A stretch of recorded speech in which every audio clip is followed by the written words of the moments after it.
Introduction. My crown is called content. A crown it is that seldom kings enjoy. William Shakespeare. All of us have felt lost and alone, existing in a dreary world that shows little promise of providing us with any type of lasting peace and happiness. Feeling lost, we often seek for isolation away from others by withdrawing inside of our own minds. Our mind is ours to control. It is our individual kingdom surrounded by high walls and secure gates. Our kingdom is governed by its own crowned ruler, a powerful dictator of one.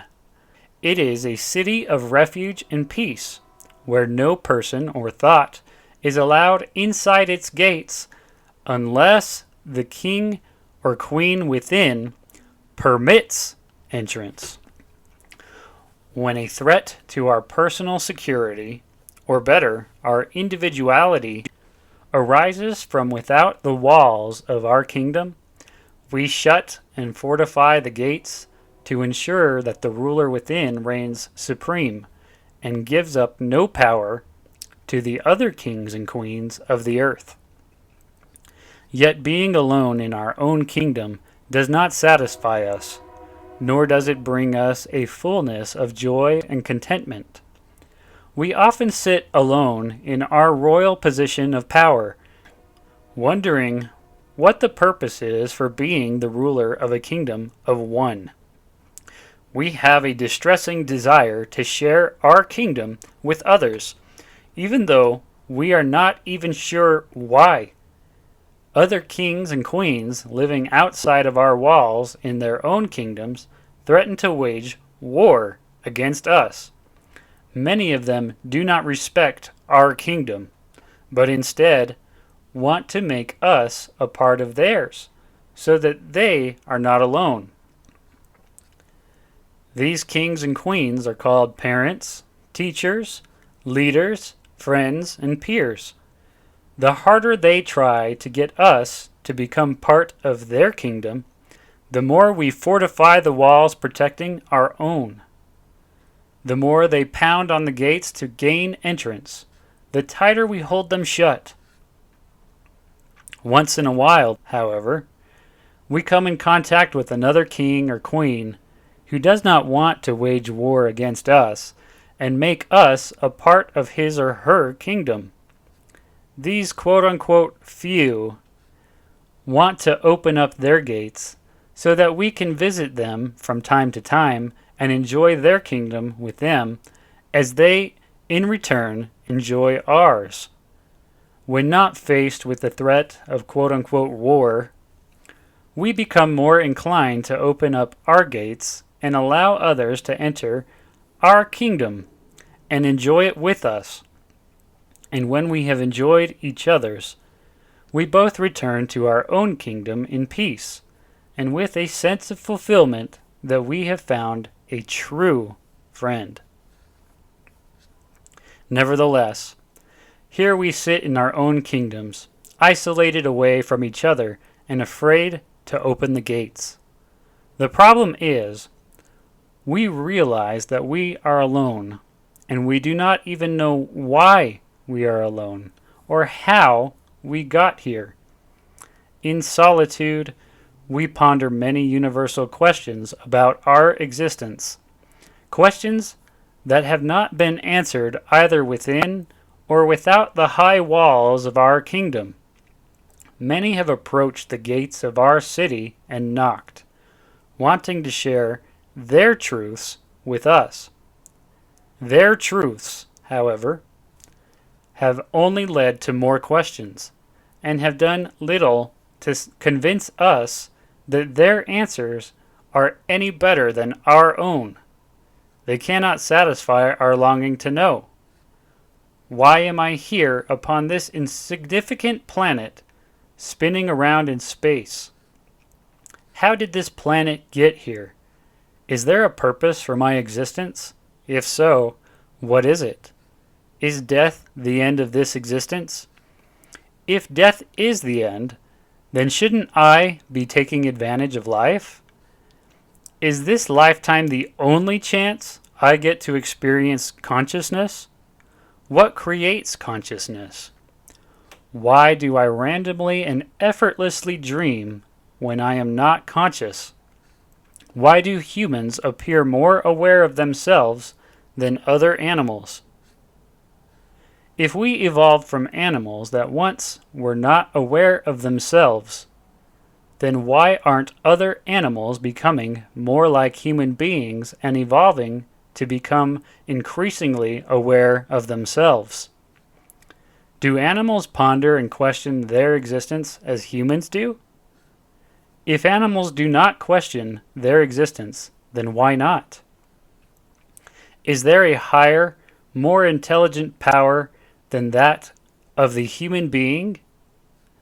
How can human beings have the capacity for such great love and compassion, and yet, at the same time, create such misery for each other? Will the human race become extinct? Is the life-giving sun burning out, and will our planet eventually die? What is the universe? Where did all of the stars come from, and more importantly, what are they? Was our Earth's creation just a natural occurring quote-unquote accident?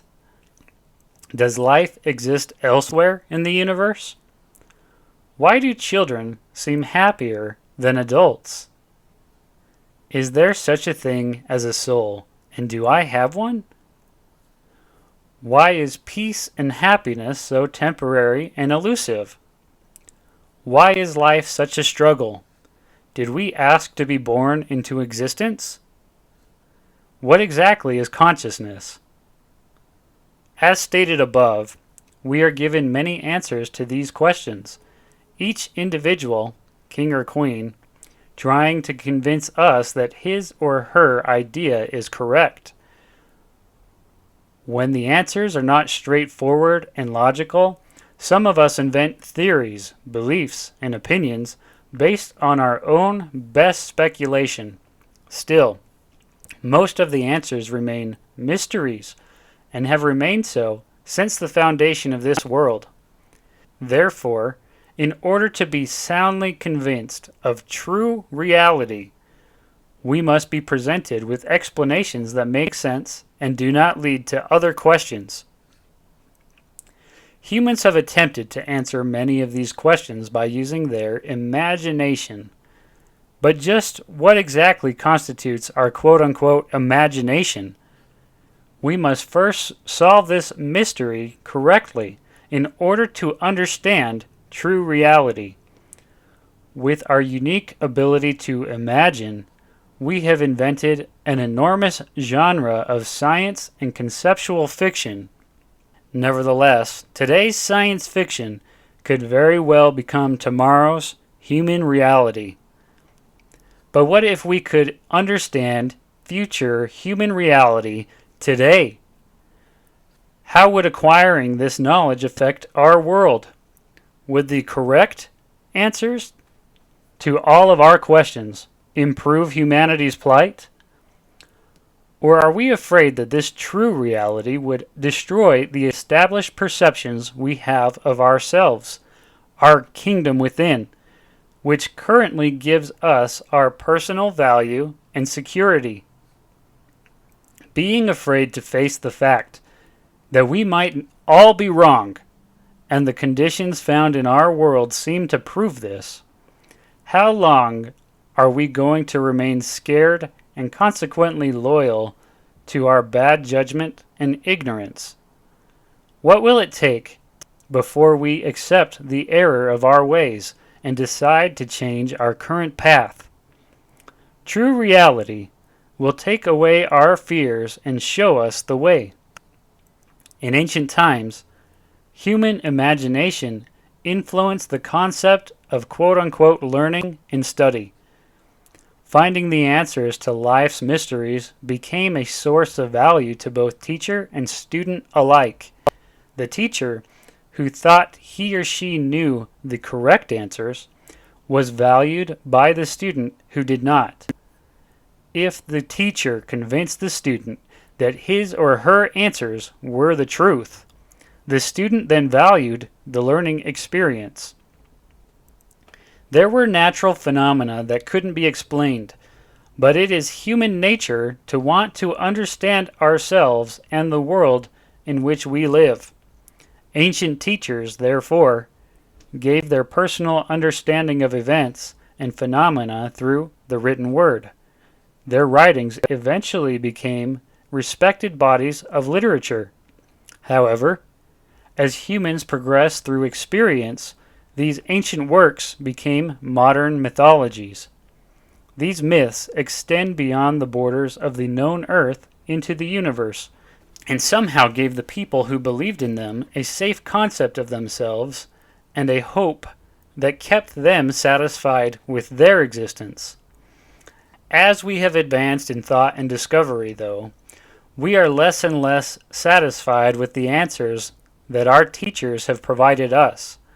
We are getting tired of the myths, hypotheses, and theories. We want the real truth.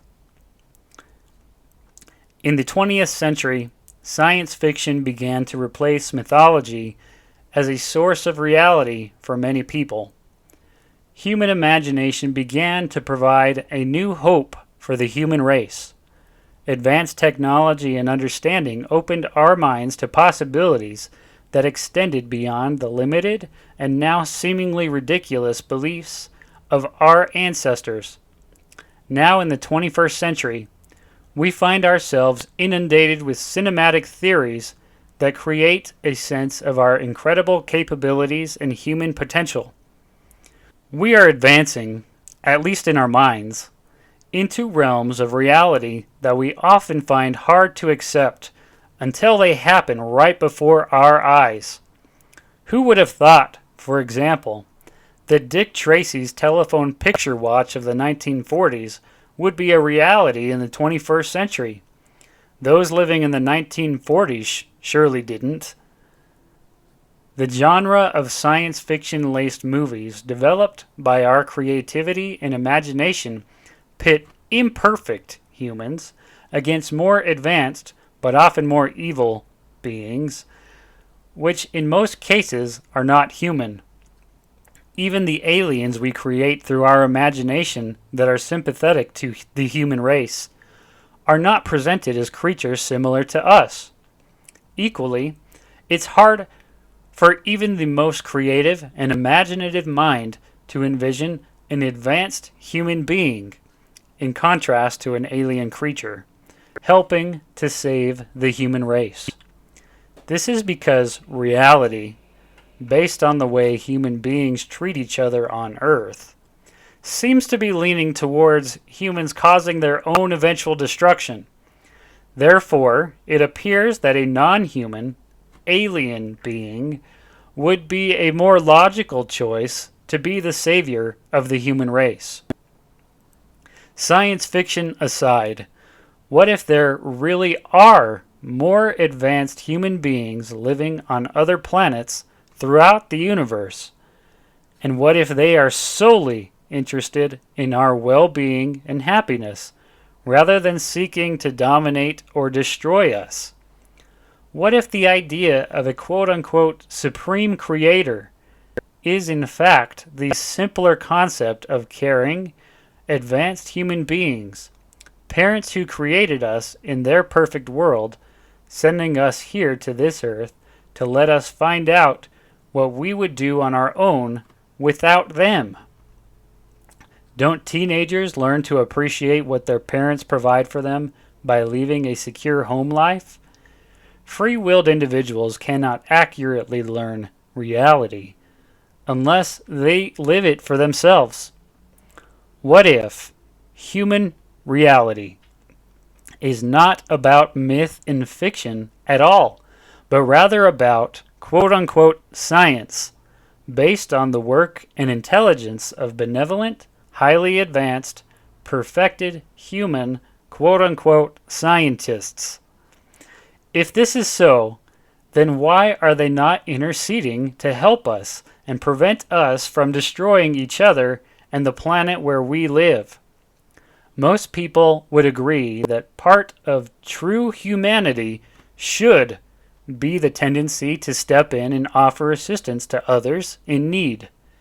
So, if more advanced humans than us do exist, and they are aware of us, why aren't they interceding into our affairs for our benefit? They are humane, aren't they? They understand humanity, don't they?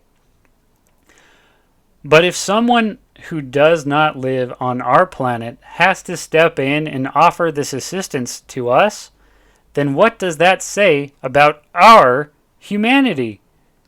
How can we prove that we deserve to be free-willed humans if we lack the humanity that should separate us from all other animals in our world? Isn't it true that there are other animals who act more humanely than we do? Wouldn't we want to be given the chance to prove our humanity before having a civilization more advanced than our own step in and save us from ourselves? As our world becomes more connected, we become more aware of the problems facing other cultures of people existing throughout the earth. It seems that the more technology advances, the more interconnected and interdependent we become. We are no longer separate parts of individual nations, but are becoming citizens of planet Earth. Considering our progress in technological advancements, our future will undoubtedly include the ability to visit other planetary systems in the universe. What will we do if we encounter other civilizations of human beings that need our help? Wouldn't our compassion and natural human propensity to help compel us to step in and do whatever we can to assist these people?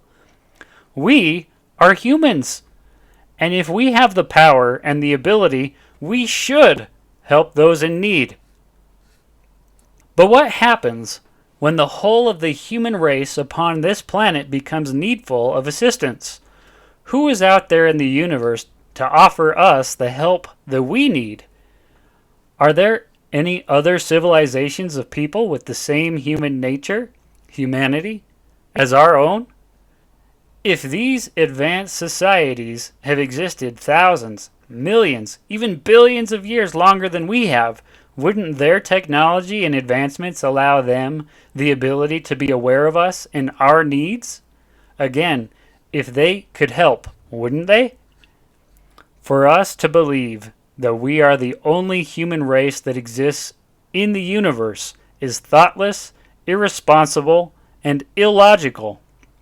Even if we began our existence as evolving bacteria, as some speculate, doesn't our ability to reason suggest the probability that there exist other bacteria somewhere in the universe that have evolved to where we have and beyond? Some people have been searching all of their lives for some viable proof that other human civilizations do exist somewhere, quote unquote, out there. None has come up with any conclusive and hard evidence that would support the fact. Some have wondered why other, more advanced civilizations haven't made contact with us yet. What are they waiting for? Well, maybe they don't think we need their intervention just yet. Without them actually making physical contact with us, what other way could we know that they exist? What proof would satisfy our skepticism? What about knowing what they know? Would that understanding and knowledge satisfy our disbelief? What if they have made contact with us, but do not physically reveal themselves to us so as not to interfere with our own development and learning? If they did reveal themselves, wouldn't the whole world listen to what they have to say about the universe and what is happening beyond our tiny planet? Wouldn't we depend on them to solve all of our problems and teach us how to live in peace and harmony with each other? Wouldn't they stop us and keep us from destroying each other? If those who would help are indeed advanced humans, then they would step in and assist us. But they would not do so before giving us a chance to prove our right to free will and the right to have the power associated with being human. With the power of human reason and free will, we have the capability to control our environment, to have dominion over the plant and animal kingdoms of the world, and to do whatever it is that we want to do. As we advance our abilities through technology and understanding, can we be trusted with ultimate human power and capabilities? Can we individually be trusted to continue to advance into future realms of human-based knowledge that will eventually allow us to do things that we can only imagine today? Will we use our extraordinary free will and reason to perpetuate and support the human race, or to destroy it? These are questions waiting to be answered in the future. The premise of this book is that advanced beings who know true human reality are subtly intervening in our lives and giving us the answers to the questions that we all yearn to know. They are doing this to aid us in our continual journey to prove our own humanity and make claim to all of the rights and powers associated with existing as a human being. Some of these powers and rights have the ability to make us extremely happy or extremely miserable, depending on how we use them. The most constant influences and motivational parts of our human nature are our sexual disposition and our will to survive. The majority of the problems of humanity come about as a result of actions that can be traced to some connection with one of these two physical influences. Although hard to accept and admit for some, this fact cannot be ignored as we consider true human reality. The downfall of societies can be traced to, first, how humans dealt with their sexual natures, and, secondly, how they dealt with each other, as they were forced to provide themselves with the basic necessities of life. These two motivating factors have been a course of study and observation by many of the world's greatest minds. Their conclusions generally agree that the vast majority of our inhumane history upon this earth has been the result of sexuality and our individual desire to survive.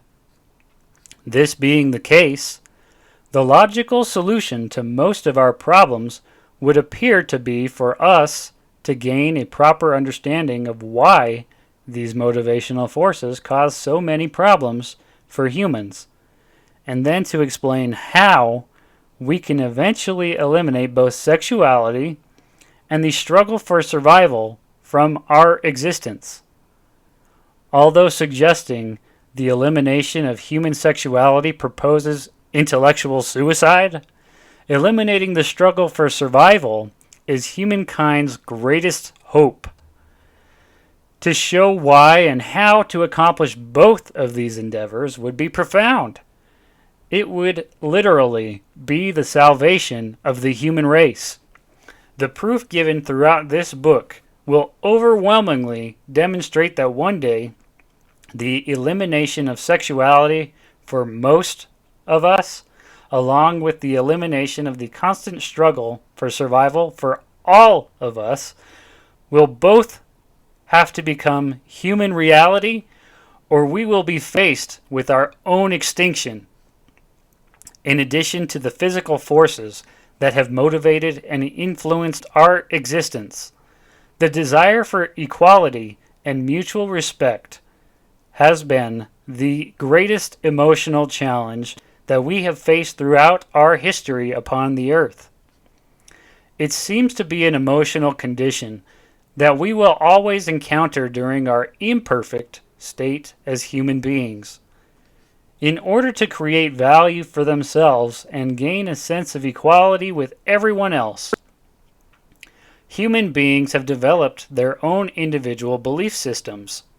Sometimes they have even pretended to possess personal powers associated with the supernatural and paranormal. To address all of the ways that humans create personal value for themselves would create a voluminous work. Such a work would only lead to a further deluge of information that individual readers, according to their own perception, might find insignificant and unrelated to their own personal quest to understand true reality. The real truth is that there is no true human reality in any belief system invented by humankind. Not even one. There is no such thing as the quote-unquote supernatural or the quote-unquote paranormal or any other mysterious occurrence that cannot immediately be understood by the human mind if the correct explanation is given. Quote-unquote mystery and quote-unquote phenomena are simply acknowledgments that we can't understand something about our reality. As disquieting as this proclamation might be for most, its substance and veracity will unequivocally be proven by the end of this book. If the reader will have patience concerning those things which are currently accepted as quote-unquote mysterious and quote-unquote phenomenal, and also maintain a sincere desire to understand more about his or her existence, then he or she can honestly admit that he or she presently knows, then the reader will be astonished at how much emotional peace and security he or she will find by having all the mysteries of life explained in plainness. The true reality will surely set one free. This book will give the direct, sensible answers to all of life's most difficult questions. Those responsible for this book will never pollute the sanctity of the reader's own kingdom. They will always respect the king or queen who sits upon the throne. They are knocking at your gate. They will go away if you do not want to be bothered. But they will leave this book outside the gates and walls of your kingdom, hoping, for your own sake, that you might one day open the gate just enough to grab the book and pull it back into your kingdom, the kingdom that is built within you. In the solitude and security of your own world, engaging the power of your own mind, you are now presented with the opportunity to read a book that will finally help you understand human reality, who we are, and why we exist.